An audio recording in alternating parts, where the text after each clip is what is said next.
On a summer day in July of 1830, Rebecca Cox Jackson, a free-born black seamstress, stood face to face with one of her greatest fears, a thunderstorm. I opened all the windows in the house to let the lightning in, for it was like streams of bright glory to my soul.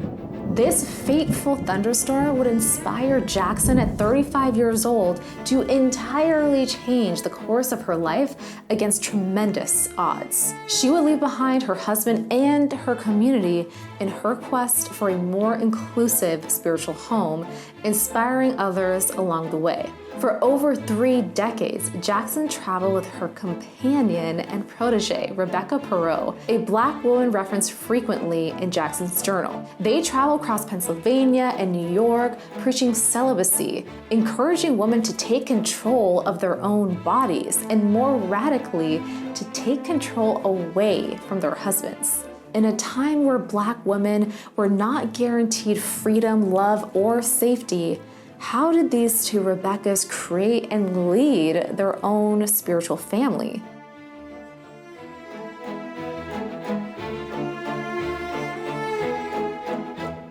Most of what remains of Rebecca Jackson and Rebecca Perot's story are from Jackson's published diaries and this single photo of Rebecca Perot. Jackson's diaries are full of vividly intimate accounts of Perot. The two women shared a home, meals, friends, and ministry until Jackson's death in 1871. The pair was so close, they were dubbed the two Rebeccas by their Shaker family. Rebecca Jackson was among a growing group of female religious leaders who believed that a higher power compelled them to ministry. In early 19th century America, evangelical religion provided an attractive opportunity for women to occupy leadership roles. After the Second Great Awakening, many women had their first experiences speaking publicly. Within black religious circles, women formed praying bands, which were highly democratic collectives of women who supported one another outside the boundaries of the church and shared their divine gifts with other women. 19th century Philadelphia was one of few places where black people could live with relative freedom, a rarity in a country with over 2 million people still enslaved in 1830. At the time, there were 14,500 free black Philadelphians. They worked as tradespeople, entrepreneurs, and teachers in schools for black youth. Rebecca Jackson, her husband, and her brother all worshiped at Bethel African Methodist Episcopal Church, one of the oldest black churches in America. For freeborn black women like Rebecca Jackson, this kind of fellowship helped build confidence and self-esteem in the face of the knowledge that their freedom was merely conditional. This freedom was accompanied by segregation and rampant mob violence. Rebecca began to sense the presence of an energy that she would later refer to as the mother and the deity. This deity was on the same level as capital G God, but was nurturing, patient, gentle. Traits that were ridiculed in women revealed themselves to Jackson as holy. Jackson grew up in a society that had strict instructions on how a black woman should act in public, but this inner voice, revealed to her in a thunderstorm, gave her explicit permission to rebel. Jackson began preaching this alternate idea of God, a God that was both feminine and masculine.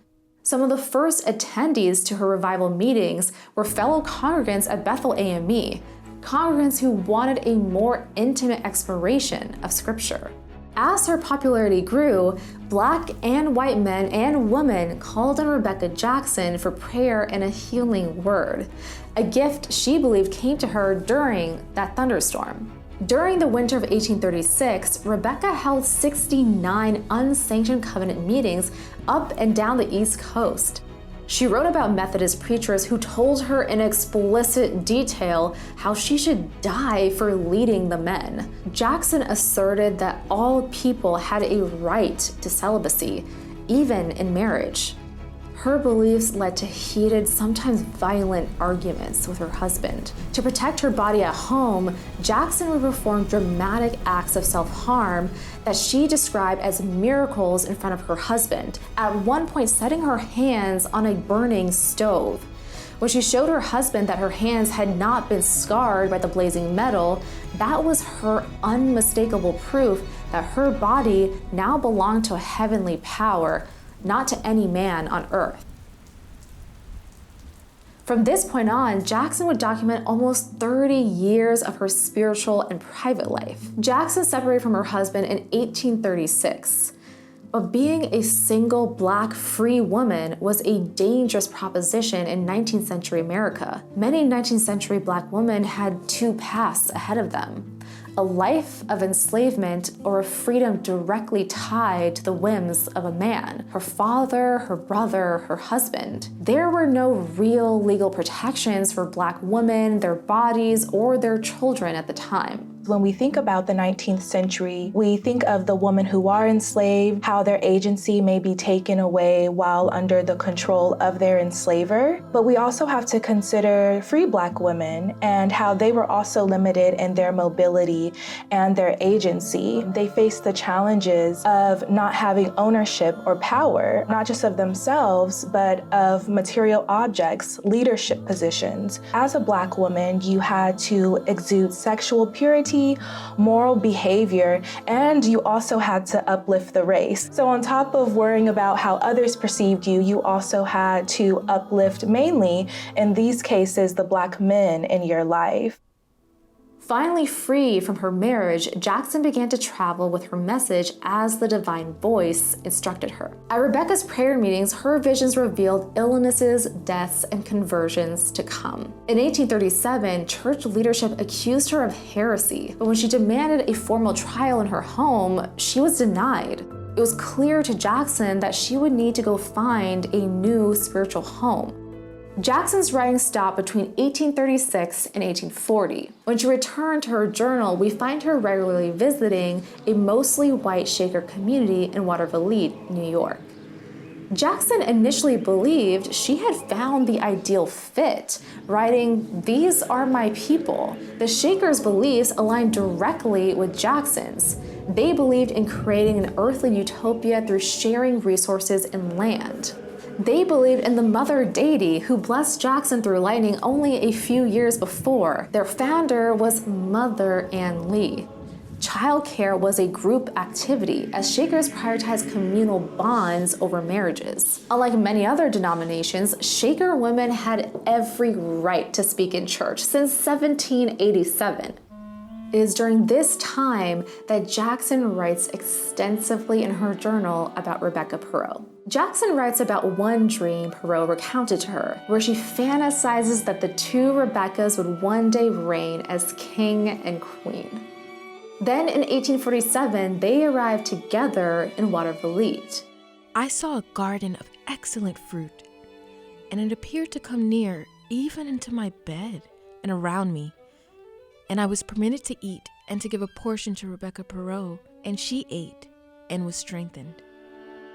The Shakers later recognized Rebecca Jackson as a true prophet, a status that she could never achieve as part of the AME Church in Philadelphia. She adopted the title Mother Rebecca Cox Jackson as a signal of her religious authority. After looking around the beautiful Watervliet community, a question lingered in Rebecca's mind. Where were all the Black believers? While the Shakers appeared to be on their way to building an ideal society in their corner of the world, the rest of America was in turmoil. In 1830, the Fugitive Slave Act was passed, requiring slaves to be returned to the people who enslaved them, even if they lived in a free state. This meant any Black person in the United States was at risk of kidnapping, even people who were officially free. Jackson's writings frequently refer to the burden of my people. It was in this alarming context that Jackson wrestled with a choice. Should she stay and try to shift the Shakers to recruiting more Black members, or should she strike on her own without permission as the divine voice instructed her so long ago? After a few years in Watervliet, Jackson and Perot returned to Philadelphia in the 1850s to start their own version of a Shaker community for mostly Black women. Years before they were given official approval, this unique community mirrored Shaker practices to traditions of Black praying bands, call and response, dancing freely, sharing resources, and direct communication to spirits through seances. A core group of sisters lived together, pooling their talents and sharing their dreams of a peaceful future.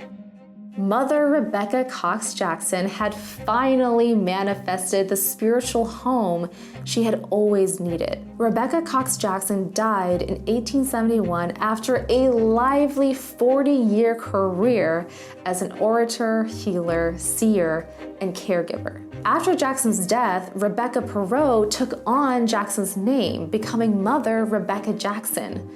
She continued her companion's mission and lived under that name until she died in 1901 in Watervliet. Over a century after the ink dried from Rebecca Jackson's pages, women's studies professor Jean McMahon Humez carefully edited Jackson's work into a book, Gifts of Power, published in 1981. At the time of publishing, Humez wrote that today they would probably be considered lesbians. I think now we have a sense of what it means to be queer, bi, trans. And when I think of the two Rebeccas, I think of an essay that Alice Walker actually wrote on Rebecca Jackson in her writings called Gifts of Power. And in this essay, Alice Walker, she concludes her article by saying, what was their word for it? How would the two Rebeccas identify themselves, especially when we're thinking about the fact that both of them committed a life to celibacy? Does that apply to same-sex relationships, or does that only apply to relationships between men and women? But we must contextualize Black spiritual women in the 19th century, whether they're Shakers, medicine women, AME, or hoodoo practitioners, as people finding joy in a time of survival by any means necessary.